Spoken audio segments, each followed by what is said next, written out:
நம்ம தலைவர் super star Rajinikanth அவர்கள் நடிக்கும் கூலி திரைப்படம் டப்பிங் ரைட்ஸில் ஒரு மிகப்பெரிய சாதனை படைச்சிருக்கு.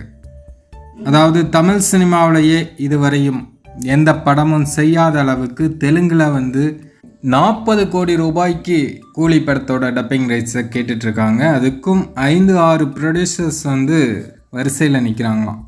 ஸோ தெலுங்கு டப்பிங் ரைட்ஸ் மட்டுமே 40 கோடிக்கும் அதிகமாக சேலாக போகுது கூலி திரைப்படம் அப்படிங்கிற தகவல் தான் இப்போது சினிமா வட்டாரங்களில் ரொம்பவே பரபரப்பாக பேசப்பட்டுருக்கு.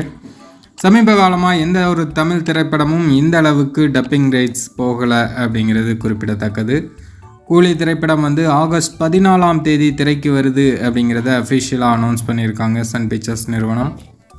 ரிலீஸுக்கு முந்தைய வியாபாரங்கள்லேயே ஒரு மிகப்பெரிய தொகைக்கு தான் கூலி திரைப்படம் விற்பனை ஆகிட்டுருக்கு.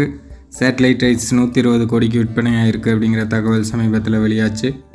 ஸோ கூலி திரைப்படம் ஒரு வரலாறு காணாத ஒரு சாதனையை படைக்கும் பாக்ஸ் ஆஃபீஸில் அப்படிங்கிறதுல எந்த விதமான டவுட்டுமே கிடையாது.